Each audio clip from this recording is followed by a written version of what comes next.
para luego ya entrar en temas bien puntuales como es el concepto de matrimonio, entre otros. Si ustedes ven, por ejemplo, los que tienen el código, que tienen que tenerlo a mano, estamos viendo, por ejemplo, que en su articulado, los primeros artículos, desde el 1 al 10, ejemplo, hace referencia a las instituciones jurídicas, las cuales vamos a relacionar en este código. Cuando hablamos de instituciones jurídicas, nos estamos relacionando a todo lo que nace a partir del parentesco, que ya lo vieron ustedes. ¿Cómo nace el parentesco? A través de los vínculos de consanguinidad, a través del matrimonio. Entonces, cuando hablamos de instituciones en este código, nos vamos a referir, por ejemplo, al matrimonio, al parentesco, patria potestad, régimen de comunicación, etcétera, que es todo lo que regula a la familia en todo su sentido.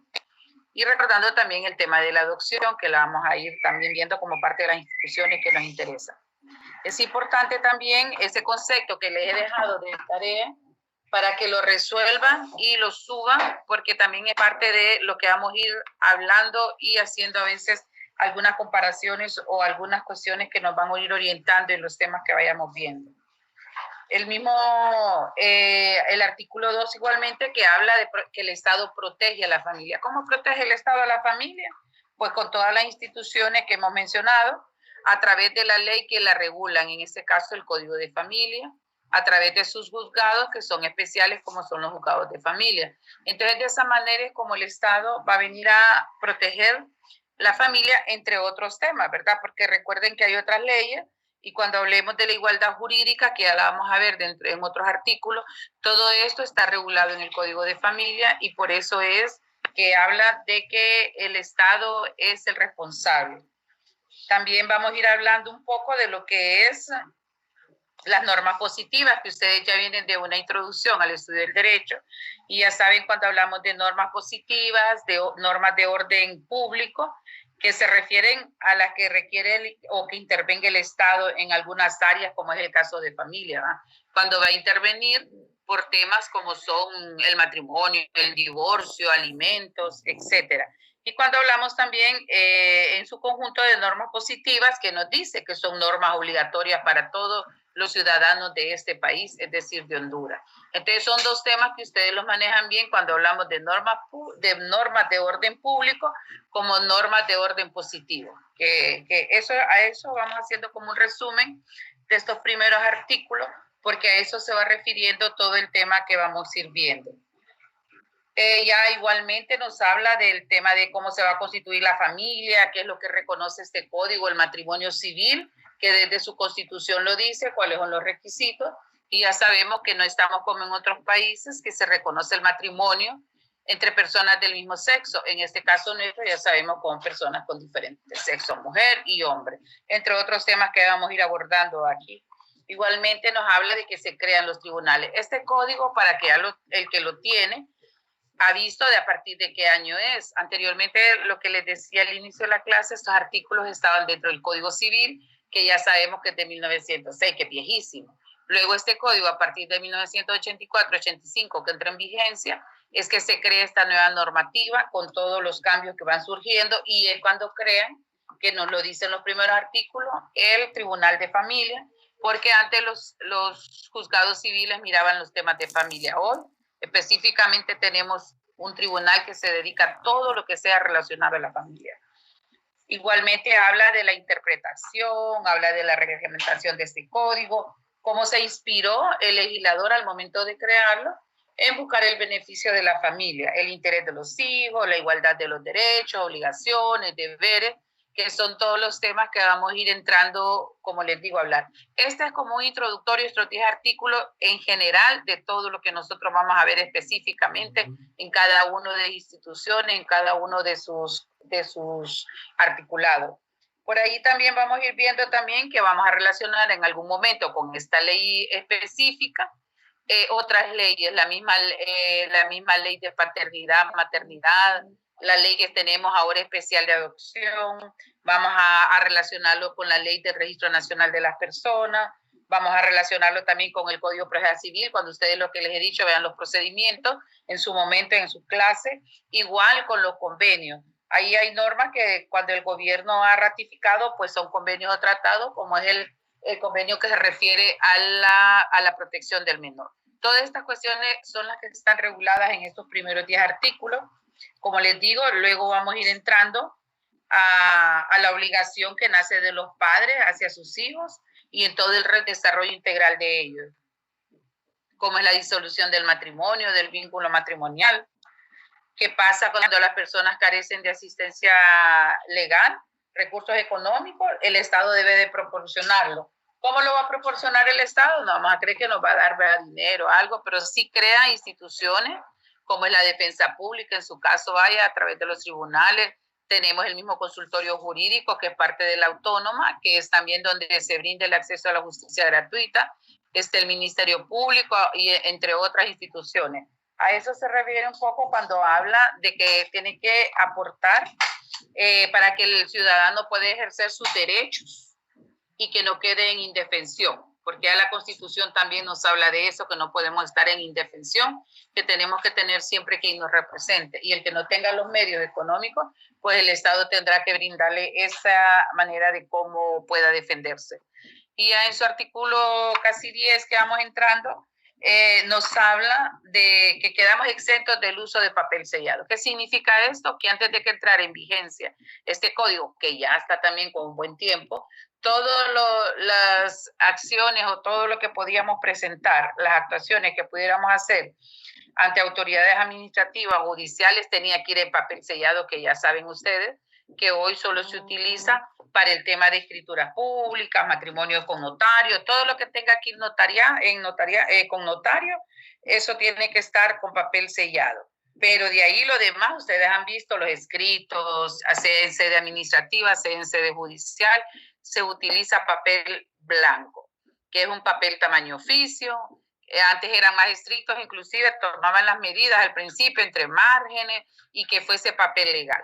Pero hoy más bien permiten el tema del papel oficio. Ya ustedes lo harán en su momento cuando vayan a los juzgados a presentar demanda o cuando vayan a cualquier oficina gubernamental o otra oficina administrativa a hacer alguna acción. No sé si hasta ahí les queda claro, tienen alguna consulta, alguna pregunta, porque esto es lo que se refiere a los primeros 10 artículos del código. Esos son como la introducción de lo que vamos a ver, de lo que el Estado nos brinda y de lo que es obligatorio y de lo que es de orden público o de orden, como les decía, todo lo que tenga que ver con estas instituciones que regulan todo el tema de la familia. Si tienen alguna pregunta hasta aquí para poder continuar ya, porque en el siguiente punto vamos a entrar directamente a lo que es matrimonio. Si hay alguna consulta con lo que hemos hablado. Una consulta, abogada. Dígame. ¿A qué se refiere la jurisdicción privativa que establece el artículo 5 del Código de Familia? Cuando habla de la jurisdicción privativa, es la jurisdicción que le corresponde, lo que les decía, los tribunales de familia son los responsables para que nosotros podamos ir y presentar cualquier situación referente a lo que es como matrimonio, divorcio, patria potestad. O sea, no puedo hacerlo en otro juzgado, a no ser en algún lugar muy lejano, pero muy lejano, que no hayan tribunales de familia, podrá verlo lo que hablamos el juez de paz, que es el que conoce de todo, el pobre, ¿verdad? Pero no va a entrar en tantos detalles, va a poder apoyar a la familia en ese momento, pero ya se sabe que los juzgados de familia son los que les compete este tema.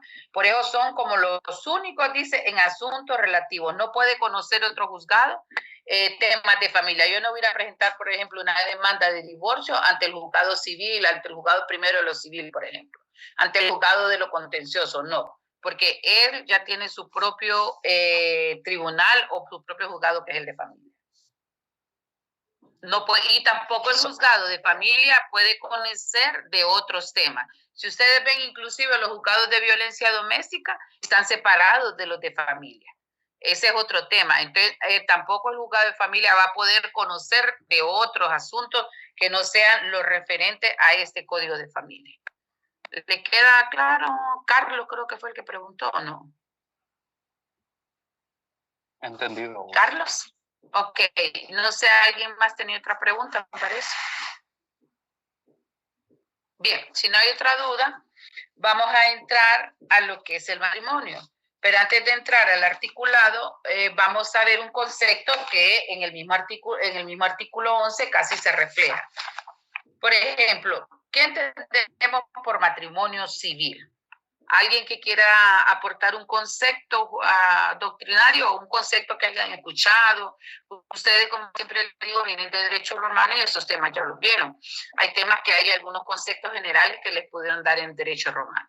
A ver si alguien quiere participar. Si no, aquí tengo la lista y voy así al azar a preguntarle a alguien que me diga qué entendemos cuando hablamos de matrimonio civil.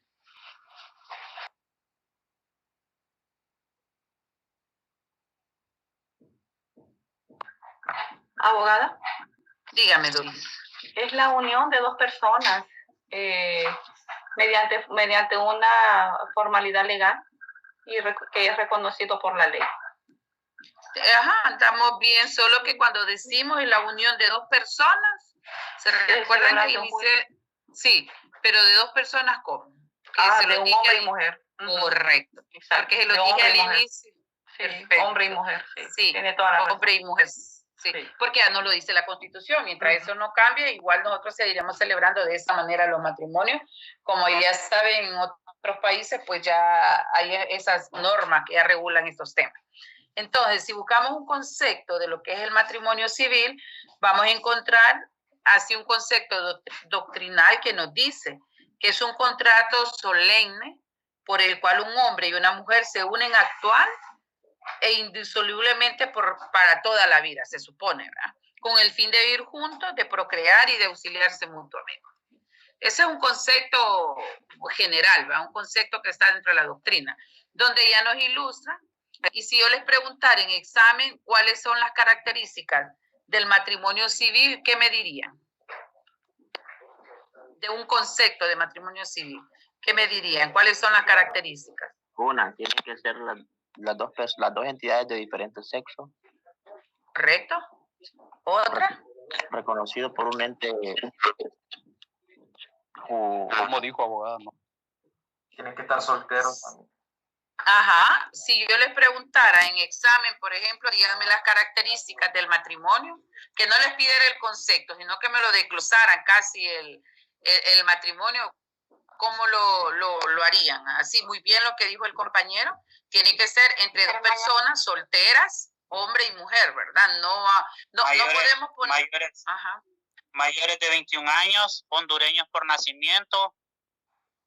Son menores de... Pero ahorita, a ver, ahorita estamos hablando del concepto, no de requisitos para celebrar el matrimonio. Ahorita es un concepto general que dijimos. Primero, que es un contrato. ¿Por qué es un contrato solemne? ¿Qué es un contrato para ustedes? Es un contrato bilateral. Correcto, pero es un contrato por eso solemne porque hay la voluntad de dos personas. Cuando ya vamos a ir entrando en esos temas. O sea, cuando yo voy a celebrar un matrimonio, es porque estoy consciente o porque he visto, he comprobado como abogada o como notario, como lo vayan a hacer, o como una autoridad en este caso la alcaldía, que es la que celebra matrimonio, que hay una voluntad de ambas partes. Yo estoy diciendo que acepto y la otra persona también. Entonces, por eso es un contrato solemne, porque es una solemnidad en el momento que yo firmo. Es como cuando ya estampamos la firma en el matrimonio, se hace un acto muy solemne y ya lo vamos a ver en los articulados del código.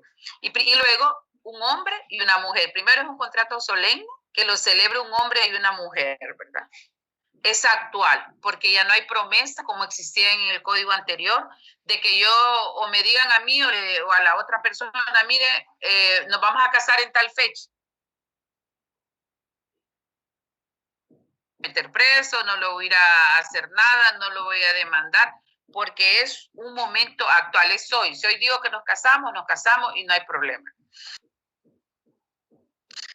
Es que para vivir toda la vida, ¿verdad? Porque eso es lo que decimos cuando ya miremos los artículos 40, 41, 42, tanto a nivel de ley como a nivel de compromiso entre los dos, se supone que es para vivir juntos toda la vida. Procrear O sea, la idea es que cuando se celebre el matrimonio es para procrear hijos y luego para auxiliarse mutuamente. No celebró un matrimonio y si está enferma la esposa, el esposo o le pasó X situación, bueno, ese es tu problema, no es mi problema. Una vez que se unen, porque la misma ley, a medida la vayamos estudiando y analizando, van a ir viendo que ambos van adquiriendo deberes y obligaciones. Una vez que celebramos ese matrimonio, se adquieren deberes y obligaciones. Entonces, ¿le queda claro la explicación de matrimonio desde la parte doctrinaria? Lo vamos a ver en el articulado. Y si yo les pregunto en examen, por ejemplo, ¿cuáles son las características del matrimonio? Esas son las que me tienen que dar. ¿Estamos? Sí, abogada. Dígame. Es por eso que es un... Lo escucho. Es por eso que es complicado que el Estado en los divorcios, porque el Estado siempre guarda la familia, la unificación del hogar, y lo último sería el divorcio para una pareja. Correcto. Y de hecho, no solo el Estado, ustedes como estudiantes o que están próximos en un futuro no muy lejano ser abogados, ese es un compromiso de ustedes también, porque no vamos a estar como sin ofender a algunos colegas que dicen, bueno, yo te cobro tanto y estás divorciado en 15 días, ¿va? Porque la idea es lo que usted ha mencionado, que debemos de velar porque la familia esté unida, porque el hecho de que hayan divorcios o separaciones, sabemos todos los problemas que causa. Y que luego venimos con demandas de alimentos y que no me comunico con él y ya vamos a ir entrando a todos los temas. Entonces les queda claro, ¿verdad? Que en su momento, si yo pregunto cuáles son las características del matrimonio, esas son las que me van a brindar en un momento de examen si pregunto. Abogada, ¿Estamos claros? ¿No hay más otra pregunta? ¿puede volver a repetir las características, por favor? Ok. Recuerden que les di es el concepto. Es un contrato solemne por el cual un hombre y una mujer se unen actual e indisolublemente por toda la vida, con el fin de vivir juntos, de procrear y de auxiliarse mutuamente. Si yo les pregunto las características, ya me lo dijeron ustedes, es un contrato solemne, se celebra entre un hombre y una mujer, es actual e indisoluble para vivir juntos, porque tampoco celebramos un matrimonio, va a vivir aquí en la China y el otro va a vivir no sé dónde, ¿verdad? No, es para vivir juntos. Luego, para procrear y auxiliarse mutuamente. Esas serían unas características muy generales, porque a veces no se cumplen, ¿verdad? Y porque existe el divorcio también. Pero bien, eso lo vamos a ir analizando a medida que vamos entrando en el código. ¿Le quedó claro aparte? ¿No hay más preguntas? Gracias, abogada. Es que no sé si es mi señal, pero es que se le entrecorta. Perdón, no sé si todo solo es usted o los demás me han estado escuchando bien. Yo tampoco Yo la escucho que escucho le bien. corta. Entrecorta a veces, abogada. Pero serán ustedes al final, con esto es internet nunca se sabe y soy usted o soy. Bueno, pero les voy a volver a decir las características. Primero, un contrato solemne, ¿ok? Hombre y mujer. Pues se unen actualmente e indisolublemente para toda la vida, con el fin de vivir juntos y socorrerse mutuamente y procrear. Son depende cómo las escriban, esas son, pueden ser 7, 5, pero eso serían como unas características primordiales generales para celebrar el matrimonio. Porque primero, como bien lo decían, alguien por ahí no podemos estar casados y celebrar el matrimonio, pero en ese caso no lo vamos a tocar aquí. Aquí solo es sobre hablar sobre el concepto general que conocemos y sus características. ¿Hoy sí las escucharon bien? Sí, abogada. ¿Escucharon bien? ¿Les quedó claro, verdad? Para no tener problemas el día del examen. Sí, si se llegara a hacer la pregunta. Sí, abogada. Por eso le digo, es un contrato, es solemne porque se formaliza lo que les decía, se efectúa entre un hombre y una mujer, esa unión es actual y es la finalidad de vivir juntos y procrear, y es socorrerse mutuamente. Bien, si ya no hay pregunta del concepto y las características que les he mencionado, vamos a retomar para que vean lo que dice el artículo 11 de nuestro código vigente, el Código de Familia. Si lo tienen ustedes ahí a la vista o lo tienen a mano, como sea, ya sea en físico o en digital, si ven, ¿qué nos dice? Casi lo mismo que el concepto que acabamos de hablar. Primero dice en el artículo 11, se reconoce el derecho del hombre y de la mujer que tengan la calidad de tales naturalmente, lo que les decía, ¿verdad? Aquí en nuestro país no es que me voy a operar y cuando regrese estar transformado en mujer o no sé, vamos a celebrar. No, tiene que ser que nació naturalmente hombre, nació naturalmente mujer. Y que así dice, para contraer matrimonio entre sí, así como la igualdad jurídica de los cónyuges, que ahora vamos a discutir en qué consiste igualdad jurídica.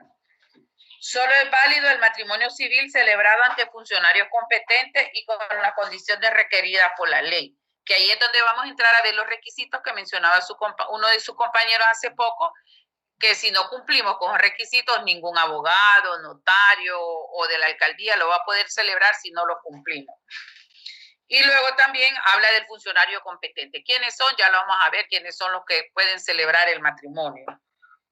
Y de ahí nos habla, y lo dice también que solo el matrimonio civil, porque no podemos celebrar un matrimonio religioso, independientemente cuál sea nuestra religión, sin antes haber celebrado el civil. Si celebra ese matrimonio religioso, ya sea un pastor, un cura o como cualquier persona que represente esa iglesia, él va a incurrir hasta en actos ya a nivel de ley penal. Entonces no podemos celebrar matrimonio sin antes celebrar el matrimonio civil. Y se prohíbe, dice, el matrimonio y la unión de hecho entre personas del mismo sexo. Eso lo vuelve a retomar, aunque ya lo dice la Constitución y el artículo anterior nos está diciendo que no se puede. Y lo mismo nos habla de los matrimonios o uniones de hecho entre personas del mismo sexo celebrados o reconocidos bajo las leyes de otros países no tendrán validez aquí en Honduras. O sea que si vienen dos personas casadas en otro país del mismo sexo, no se les reconoce aquí el matrimonio. Inclusive pueden estar hasta reclamando derechos que no podrán adquirirlos por el tema de que nuestra ley pues es vigente y es obligatoria para todo lo que les decía al inicio de los artículos anteriores.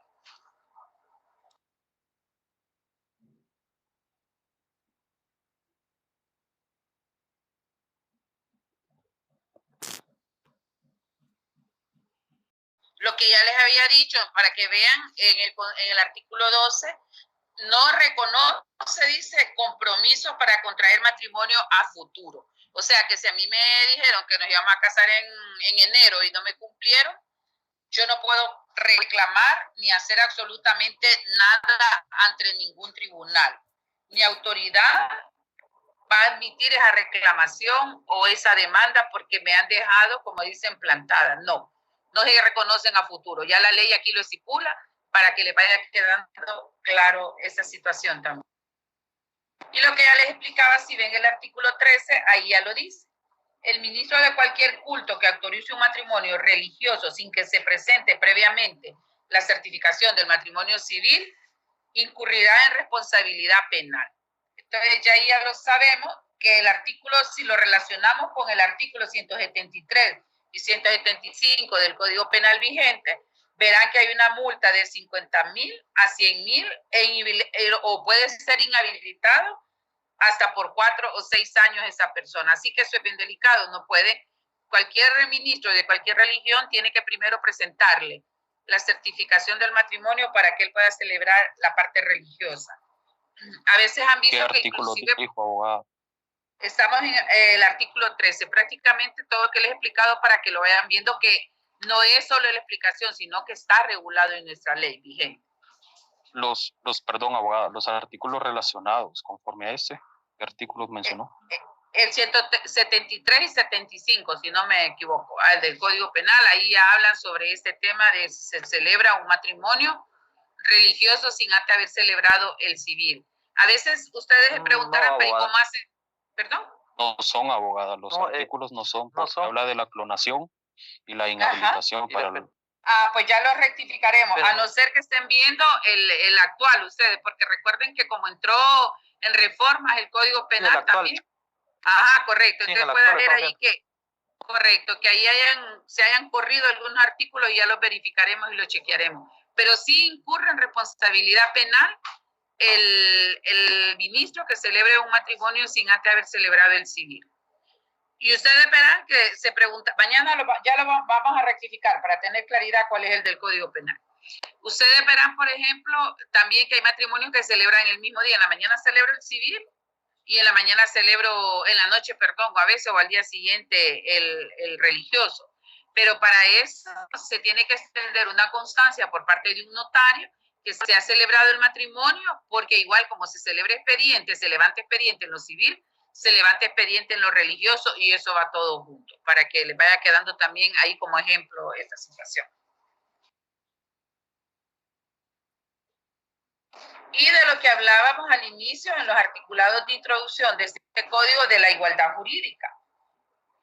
Cuando hablamos del matrimonio se debe fundar, dice, o sea, estar cimentado sobre lo que es la igualdad de derechos y obligaciones para ambos cónyuges, que ya vamos a ver bien puntualmente cuáles son esas obligaciones, esas igualdades que adquieren una vez que estos cónyuges celebran el matrimonio, cumpliendo, por supuesto, todos los requisitos y todas las formalidades de la cual la ley ya nos va hablando en los artículos más adelante.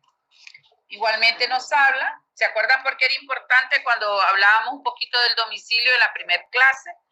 Porque es importante en este caso también para los cónyuges. Por ejemplo, el domicilio de los cónyuges será ahora el domicilio del hogar común. Si antes vivía en la Miraflores y él vivía, póngale en Las Lomas o no sé, hoy mi domicilio cambia y el domicilio de él, porque va a ser el domicilio común, ahora pueda que vivamos en el hogar. Ese va a ser mi domicilio habitual. Ahora ya no me van a tener que ir a citar donde mi mamá o a él lo van a ir a citar a su familia, sino que vamos a tener el domicilio. Y por ende, si por cualquier motivo pudiesen estar separados, acuerdan de los domicilios especiales, porque vamos a ir viendo esto también. Puede hacer que alguno de los cónyuges tenga algún momento de trabajo, lo que hablábamos, que pueda que fue 6 meses a trabajar a X ciudad o se fue a estudiar, van a tener ese domicilio especial, pero su domicilio habitual va a ser donde ellos residen. Lo mismo va a ser para los hijos. Si hubiesen hijos, los hijos van a tener su domicilio en el lugar donde están sus padres. Van a ser en algunos momentos muy particulares que los hijos pudiesen vivir con otra persona, con la abuela, por temas de estudio o etcétera, o con un pariente. Pero si no, es responsabilidad de los padres pues tener sus hijos donde ellos habitan. Igualmente, si hablamos de los pupilos, de los tutores, cuando ya miremos tutela, van a ver que igualmente pues ellos van a tener el domicilio de su tutor. No es que voy a ejercer la tutela de un menor y voy a tener el menor en una vivienda y yo voy a vivir en otra. No, ahí no, porque la tutela es como es representar a los padres en el momento. ¿Hay alguna pregunta hasta aquí donde vamos en estos artículos?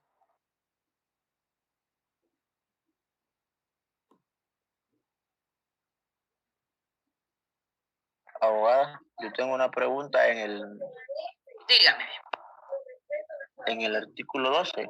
La ley no reconoce compromisos por contraer matrimonio futuro en ningún tribunal de justicia. Eso significa que, un ejemplo nada más, que si yo me voy a casar y a la hora de la hora yo digo ya no puedo hacer un reclamo porque quiero tener un matrimonio a futuro. Sí, ya no, ninguno de los dos cónyuges, porque pues, imagine que usted lo están esperando en la iglesia para celebrar el matrimonio y usted no llegó, lo está esperando, bueno, en la iglesia no porque tuvo que haberse casado civilmente, pero póngase que quedó verse en la alcaldía o en la sede notarial, el notario que va a celebrar el matrimonio, o a veces la misma alcaldía va a los hogares a celebrarlo, depende cómo se haya peticionado, ¿verdad?, para hacer ese matrimonio, cómo lo hayan arreglado entre ustedes. Pero una pregunta va. Una pregunta, papá. Entonces, ya está el civil, ya está el matrimonio civil. O sea, ya si va a la iglesia o no, siempre está casado. Correcto, porque aquí estamos hablando, acuérdate, de lo civil. Ya lo religioso, si usted quiere hacerlo, lo hace y no lo hace. No es obligatorio. Ajá. Pero si se arrepiente de ir a la iglesia, no importa, pues ya siempre va a estar casado. No, porque ya está casado. Por eso es que los artículos son como así bien puntuales, porque si mal recuerdo, creo que Costa Rica puede celebrar el matrimonio religioso y es válido sin el civil. Aquí no. Por eso le dice que primero es el civil y que ningún ministro religioso puede celebrar el matrimonio, valga la redundancia, religioso sin antes de haber hecho y que incurre en responsabilidad penal. Lo mismo ustedes, yo puedo, por eso les digo, porque recuerden que vamos a la alcaldía, vamos a sede notarial, o a veces ustedes puede la alcaldía venir a su casa a celebrar el matrimonio con todos los pagos que se requieren, pues. Pero si usted al punto no llega a donde fue citado, no hay problema. Yo no lo puedo ir a ninguna autoridad administrativa, ningún tribunal va a aceptar que yo lo demande porque me dejó plantada y no fue a celebrar el matrimonio civil. Una consulta, abogada. Es como decir, por ejemplo, referente al artículo 12, es como decir, ¿verdad? Yo con mi pareja me voy a casar el lunes, pero no se dio esa situación, entonces yo lo voy a demandar por daños y perjuicios. Suponer. Es lo que me está tratando de decir el artículo, que por tal petición que yo haga me va a ser rechazada, ¿verdad? Correcto, correcto. Ningún tribunal le va a aceptar eso. Mire, vengo a demandar a X persona con sus generales y todo lo demás, porque el día 21 de enero quedamos de celebrar el matrimonio civil en el lugar tal y no se presentó y quiero que me pague no sé qué cosa, ¿verdad? Los daños morales o los perjuicios o los daños o los gastos en que incurrí porque alquilé todo un salón y las tarjetas y todo lo que puede incurrir en gasto y no le van a aceptar porque no hay promesas, como dice, no hay promesas. Y eso sí antes podía usted hacerlo, mucho antes de que entrara en vigencia esos compromisos a futuro. Pero hoy la ley no reconoce nada de eso. El que no llegó y no pasa nada. Queda uno y ya estuvo, ¿verdad? Plantado. No sé si les queda claro ahí. Bien, nos vamos a quedar aquí hasta el artículo 15 para continuar el miércoles con lo que es el 16, ir viendo la actitud para contraer matrimonio y ir entrando ya en lo que es el tema de la igualdad jurídica y otros. Y recuerden que tienen tarea mañana, ¿verdad? Ya está subida al campus, no la pueden ver porque la voy a habilitar a partir de las 8 o 9 de la mañana por ahí. Es una tarea corta, no es larga. Y van a tener tiempo de enviarla hasta las 5 de la tarde. Y voy a pasar lista rapidito ahorita